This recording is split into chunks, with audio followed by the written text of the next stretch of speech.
Vous pouvez encore défiscaliser votre don sur vos revenus de 2022 en envoyant votre participation par chèque daté au plus tard du 31 décembre 2022. Merci de votre aide.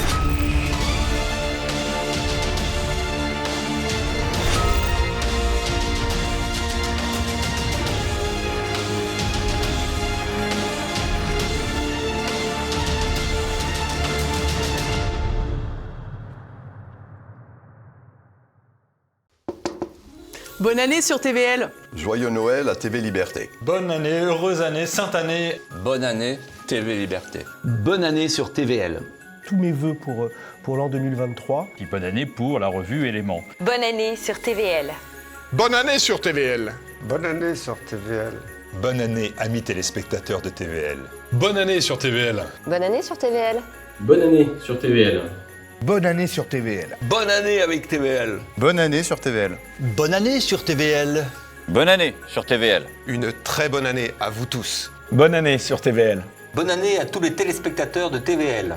Bonne année sur TVL. Bonne année sur TVL. Je vous souhaite une excellente année 2023. Bonne année sur TVL. Une excellente année 2023. Bonne année sur TVL. Chers amis de TV Liberté, merci d'être là. Très bonne année. Une très très bonne année. On vous souhaite de belles fêtes de fin d'année, un joyeux Noël, tout. Bonne année sur TVL. Bonne année sur TV Liberté. Vous aimez TV Liberté? Eh bien, sachez-le, ces animateurs, ces journalistes vous aiment. Et 2023 sera une explosion, à nouveau comme 2022, d'un nombre considérable de gens qui, déçus par un système en place, qui, déçus par l'adversité qu'on leur fait rencontrer contre leur gré, voudront ensemble se regrouper autour de l'instrument magnifique que nous avons créé. Bonne, excellente année 2023.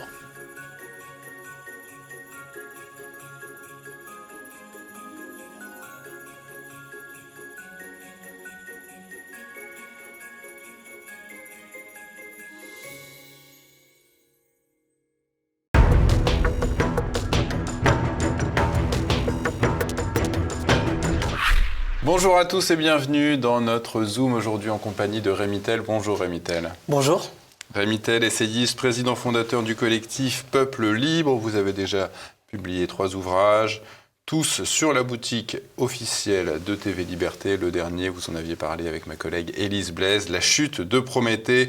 Alors Rémi Tel, vous avez signé un article sur le site l'étudiantlibre.fr intitulé « Droit de mourir dans la dignité, anatomie d'une arnaque conceptuelle ». On va répéter l'argument qu'invoquent les pro-euthanasie, c'est dire que face à la souffrance et sans espoir de guérison, à quoi bon rester en vie? C'est entendable, mais alors pourquoi est-ce que vous qualifiez cet argument d'arnaque?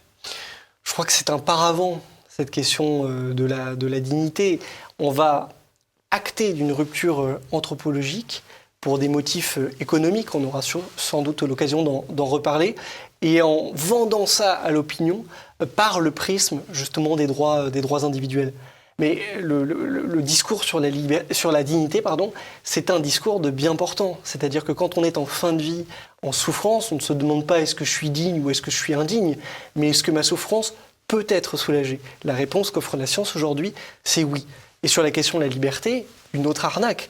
Parce que, en réalité, ce serait donner un pouvoir incroyable à l'État que de légaliser l'euthanasie, et on imagine bien le poids aussi pour le malade que ce regard social sur son indignité supposée peut faire peser, et avec des malades qui en fait auront compris la pression tacite et anticiperont les demandes d'euthanasie ou les espoirs d'euthanasie de leur entourage, que ce soit l'entourage médical ou l'entourage familial. Une fausse liberté et une notion trompeuse de la dignité, en somme une vraie arnaque conceptuelle. Alors sur ces progrès des droits individuels, il y a un petit peu la face immergée de l'iceberg. Cette face immergée, c'est chaque année, c'est 200 000 Français qui sont privés de soins palliatifs faute de moyens dans les hôpitaux. Oui, et ça, c'est une vraie question de dignité. C'est-à-dire que ceux qui nous parle à longueur de journée du droit de mourir dans la dignité, ne nous parle pas des soins palliatifs, ces soins qui permettent de soulager la douleur, qu'elle soit physique ou morale, alors que 200 000 Français, chaque année, par faute de moyens, sont privés d'accès aux soins palliatifs. 26 départements restent dépourvus de toute unité. Ça devrait constituer la priorité pour le gouvernement et pour ceux qui s'intéressent à la fin de vie. Et donc on voit bien à travers ça qu'en réalité, il ne s'agit pas tant d'apaiser les souffrances des malades. Sinon, les partisans de l'euthanasie demanderaient le développement des soins palliatifs, mais d'enclencher une énième réforme de décivilisation. Comment la France se retrouve-t-elle aujourd'hui dans ce cas de figure qui est un hôpital public complètement ravagé ? On a assisté sous le quinquennat Sarkozy aux politiques de rationalisation des politiques publiques. Est-ce qu'on peut juste se concentrer là-dessus pour tout dénoncer en bloc ? C'est ce qu'il y a derrière, en réalité, ce projet de loi de légalisation de l'euthanasie. La revendication sur l'aide active à mourir, le droit de mourir dans la dignité, l'euthanasie, appelez-la comme vous voulez, est une revendication ancienne qui date au moins des années 80. Et ce n'est pas un hasard si c'est en pleine crise de l'hôpital qu'elle revient sur le devant de la scène et qu'on prépare une loi pour, cette fois-ci, faire rentrer ce changement dans les faits. Les 6 derniers mois de la vie sont ceux qui coûtent le plus cher à la sécurité sociale. Et il suffit d'observer, par exemple, l'engagement très cynique et assumé, tout ça est public, des mutuelles pour demander la légalisation de l'euthanasie. Oui, le lobby mutualiste. Le lobby mutualiste. Avec un certain nombre de conflits d'intérêts. Là, il y a une convention sur la fin de vie qui s'est lancée sous l'égide du CESE. Le patron du Conseil économique et social, Thierry Baudet, est l'ancien patron de France Mutualité. Et il appelait dans de nombreuses tribunes à légaliser l'euthanasie parce qu'on imagine bien les économies que ça permettra de réaliser pour les mutuelles. Et donc, la liberté sert de prétexte.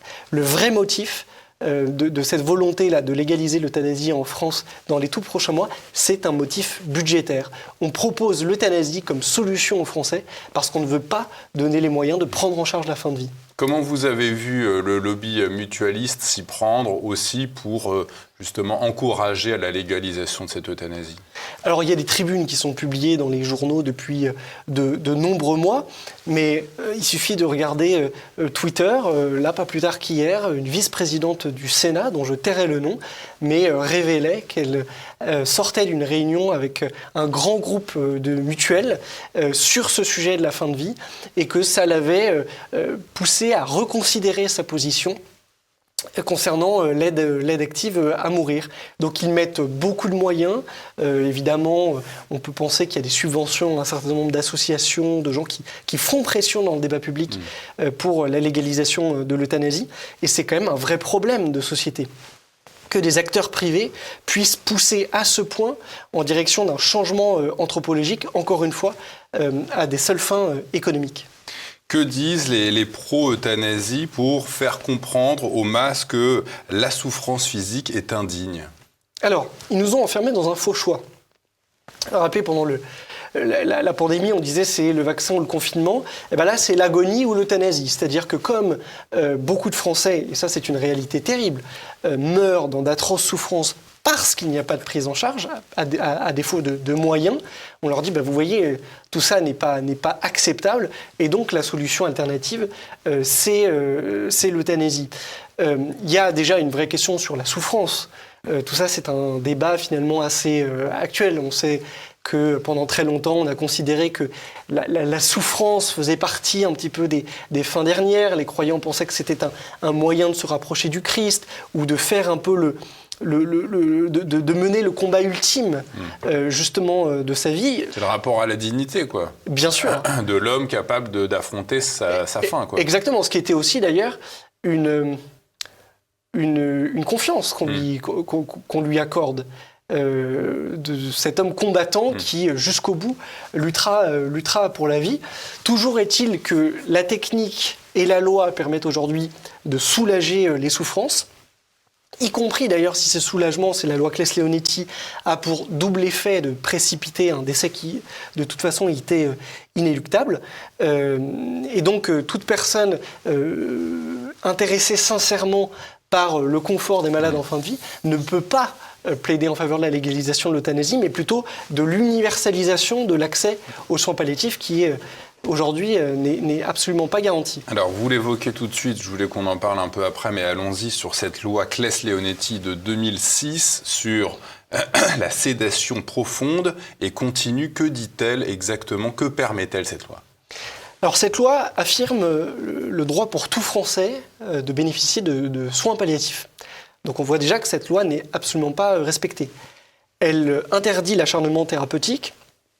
Donc l'argument selon lequel il faut légaliser l'euthanasie parce que les médecins s'acharneraient est absolument fallacieux. Ce n'est pas du tout la logique dans laquelle s'inscrivent les soins palliatifs. Elle organise les directives anticipées et enfin elle permet pour des malades dont le décès est proche et la pathologie incurable, elle leur permet une sédation profonde et continue, c'est-à-dire de soulager la souffrance en endormissant en fait, tout simplement le malade. C'est quoi? C'est une mise sous coma ou c'est de la morphine qu'on injecte? Oui, c'est ça. C'est des calmants qui permettent vraiment d'apaiser les douleurs physiques, d'apaiser les douleurs mentales pour organiser sereinement le passage de la vie à la mort, mais la mort est le résultat de la maladie elle-même et non pas de ses traitements.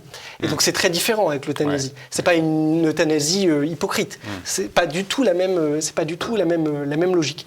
Et donc en fait le problème et pas tant le cadre législatif, puisqu'il existe aujourd'hui, il permet d'éviter l'acharnement thérapeutique, de garantir les soins, mais l'application de cette loi, qui est inexistante. Encore une fois, 26 départements sont dépourvus d'unités dédiées de soins palliatifs.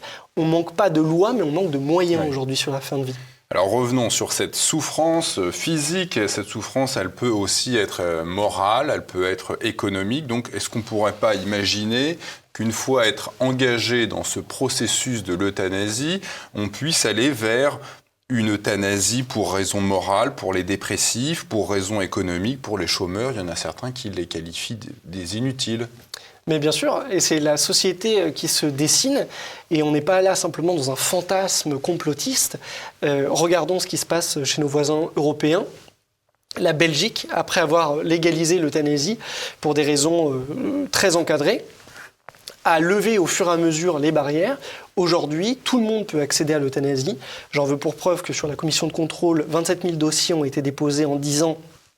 Un seul a été refusé et que des enfants ont eu accès à l'euthanasie en Belgique, des personnes dépressives ont eu accès à l'euthanasie en Belgique, des enfants souffrant de troubles de l'apprentissage ont eu accès à l'euthanasie en Belgique. C'est la même chose aux Pays-Bas. On dénie aux parents leur responsabilité sur leurs enfants. Et on dénie l'enfant peut prendre la décision lui-même de s'éliminer, quoi. Alors ça, c'est une discussion, par exemple, qui a lieu au Canada, actuellement, avec une loi qui est en train de devenir complètement folle sur la question de l'euthanasie au Canada, où effectivement, on envisage de permettre aux enfants de demander l'euthanasie sans accord parental. Oui. Et si le parent refuse, pour des raisons X ou Y, évidemment on comprend, on souhaite qu'il le refuse, la garde de leur enfant pourrait même leur être retirée. Donc là on est sur quelque chose de complètement fasciste, pardon, mais on a vu peu d'exemples dans l'histoire de régimes qui ont pratiqué des lois de la sorte, et pourtant c'est le camp du bien qui inaugure ce monde-là. C'est vrai au Canada, c'est vrai en Belgique, c'est vrai aux Pays-Bas, et on a eu une prise de parole extrêmement courageuse récemment dans la presse de Theo Bauer, qui est l'ancien contrôleur des lieux d'euthanasie aux Pays-Bas, qui a accompagné la légalisation de l'euthanasie et qui prévient les Français en leur disant « Vous ne pourrez pas contenir les dérives une fois qu'on met le doigt dans l'engrenage, la boîte de Pandore est ouverte ». Et demain, tout un chacun, pour des raisons économiques, d'indignité sociale perçue, de dépression non prise en charge, pourra accéder à l'euthanasie pour le plus grand bonheur de la sécurité sociale et des mutuelles. Le camp du bien de Justin Trudeau. Est-ce qu'on est sûr, Rémi Tell, que cette euthanasie procède toujours de la volonté du patient lui-même? C'est ce qu'on nous explique en théorie. Mais la discussion qu'on a montre bien, j'espère, qu'il y a une pression tacite en fait, qui se fait par la société. Lorsque vous êtes dans votre chambre d'hôpital avec vos proches autour de vous, qui assistent à la fin de votre vie, vous savez qui peut en coûter d'être, par exemple, d'avoir un proche aidant, notamment pour les dents. C'est très très difficile. On est tenté, évidemment, de se considérer comme un poids, comme une charge. Et d'ailleurs, les études qui ont été menées, par exemple en Oregon, aux États-Unis, montrent que le fait de se considérer comme un poids, comme une charge pour la société, est, dans 93% des cas, la première raison qui motive la demande d'euthanasie. Et donc, ce n'est pas un choix libre, comme je le disais au début, mais c'est un choix qui est contraint. Et évidemment, personne ne serait obligé de demander l'euthanasie, mais tout le monde, si elle était légalisée, serait contraint, d'une certaine façon, d'envisager cette solution et de se dire qu'elle serait peut-être préférable pour lui et pour ses proches. Dans les pays qui ont légalisé l'euthanasie, comment ça se passe concrètement, une euthanasie ? Alors il y a deux cas. Il y a l'euthanasie stricto sensu, où là c'est un acte réalisé par le personnel médical, qui incarne donc à ce moment-là la société et l'État. Et j'invite tous ceux qui se sont étonnés des décisions politiques des 2 dernières années à la plus grande prudence, en se disant on voit ce dont ils ont été capables. Si on laisse demain à l'État la possibilité d'éteindre la vie, toutes les dérives sont possibles. Il y a à côté le suicide assisté, qui est une forme de compromis où le médecin n'intervient pas, mais ce sont des bénévoles d'une association. Et souvent, la plupart du temps dans ces cas-là, c'est une injection en fait, barbiturique qui met fin à la vie dans un délai de 2-3 minutes. Et donc parfois, ça peut paraître extrêmement sordide, mais on fixe l'heure de son euthanasie, le jour, les gens voient même un faire-part, etc. Enfin, c'est complètement en dehors de la civilisation telle que nous la connaissons. Et donc, cela interdit, en imaginant un tiers qui voudrait porter plainte contre la personne qui aurait mis fin à la vie de l'un de ses proches, la personne, le médecin ou ce tiers membre d'association ne pourrait pas être poursuivi pour assassinat. Exactement. Et c'est bien le problème de la loi qu'on risque de nous proposer dans les prochains mois, qui serait une forme de permis de tuer, faut pas se mentir. Et ce d'autant que, par nature, l'acte est irréversible et que la personne qui en a été l'objet, le sujet, n'est plus là pour témoigner. Donc on voit bien que là, c'est la porte ouverte à tous les excès, à toutes les dérives. Dans le premier cas de l'euthanasie, c'est donc, vous le disiez, un professionnel de santé, un médecin qui va faire cet acte. Est-ce que c'est pas quelque part, même carrément, renier le serment d'Hippocrate sur lequel tous les médecins, les jeunes médecins prêtent serment au début de leur carrière ? Et bien sûr, Pierre, je le cite là comme ça de mémoire, mais il me semble que le serment d'Hippocrate contient ces 3 passages éloquent. Il dit je ferai tout pour soulager les souffrances, je ne prolongerai pas abusivement l'agonie et je ne donnerai jamais délibérément la mort. Voilà, donc l'euthanasie, c'est la trahison du serment d'Hippocrate. Vous citiez le lobby mutualiste comme tenant les tenants de ce parti pro-euthanasie, mais qu'en pensent les médecins eux-mêmes ? Alors, les médecins sont très largement opposés à la légalisation de l'euthanasie. J'ai regardé, avant de venir vous voir, les sondages. Il y a des sondages qui ont été réalisés auprès des soignants. 3% seulement accepteraient de eux-mêmes de donner la mort à un de leurs patients. La plupart considèrent que soigner et tuer sont 2 choses différentes et c'est évidemment pas la même mission. Beaucoup menacent même de démissionner si jamais il y a une légalisation de l'euthanasie. Et donc, pour le coup, ces soignants, ils sont quand même au contact direct, non seulement des malades, mais aussi de l'état de la science et de ce qu'elle peut permettre aujourd'hui de soulager les souffrances. Et quand des soignants de soins palliatifs vous disent « dès lors que la souffrance est prise en charge, les demandes d'euthanasie cessent », je crois qu'on peut leur faire confiance. Oui. Est-ce que les gens qui arrivent en soins palliatifs demandent à leurs proches ou à leurs médecins d'être euthanasiés ? Ça peut arriver, parce qu'il y a des maladies terribles qui entraînent des souffrances atroces. Mais ces souffrances-là, aujourd'hui, on sait les prendre en charge. Et il y a des études publiques qui ont été... D'ailleurs, je crois qu'une étude est citée dans le rapport du comité d'éthique.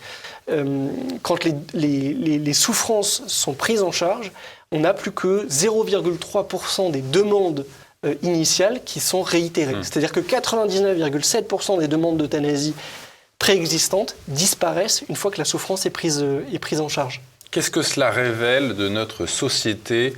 Une société qui dit, face à la souffrance, notre solution, c'est de vous tuer. Eh bien, on en dit long sur le peu de cas aujourd'hui qu'on fait de la vie. Or, c'est quand même la source de la civilisation occidentale. Et donc cette civilisation disparaît avec cette espèce de culture morbide incroyable. On voit en Californie qu'on peut désormais être transformé en compost humain. Aujourd'hui, c'est l'euthanasie pour permettre des économies à la sécurité sociale. Il y a quand même un côté très soleil vert dans tout ça, avec ces deux dimensions de soleil vert, avec d'un côté l'euthanasie et de l'autre les pénuries dans une société qui fut une société d'abondance. Je crois que si on ne veut pas que le lien civilisationnel qui nous tient, si on ne veut pas que ce lien se défasse, on doit vraiment mobiliser nos forces contre cette énième reculade. Et on en a les moyens. Donc il faudra y aller dans les prochains mois. Il n'y a pas besoin d'être catholique traditionnaliste pour s'insurger contre cette désacralisation du corps, contre ce tout à la consommation, quoi. Non, pas du tout.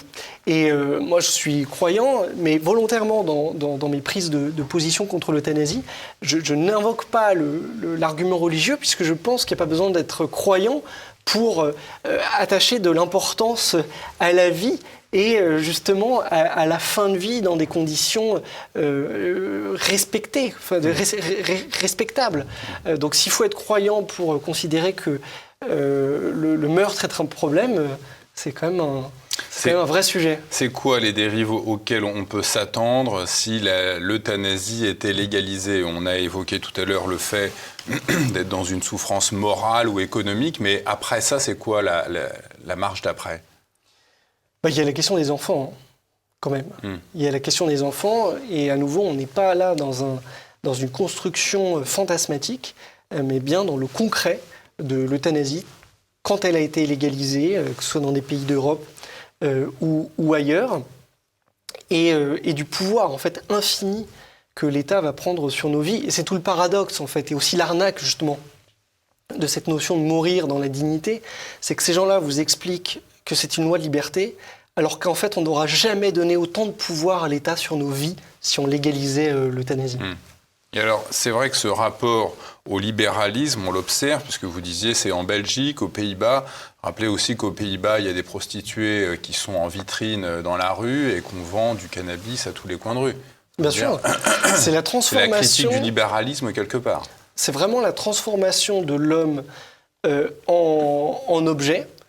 Je précise d'ailleurs que tous les pays qui ont légalisé l'euthanasie n'ont pas vu leur taux de suicide diminuer. Donc l'argument selon lequel ça permettrait de faire les choses proprement, passez-moi l'expression, mais est un argument complètement démenti par les faits.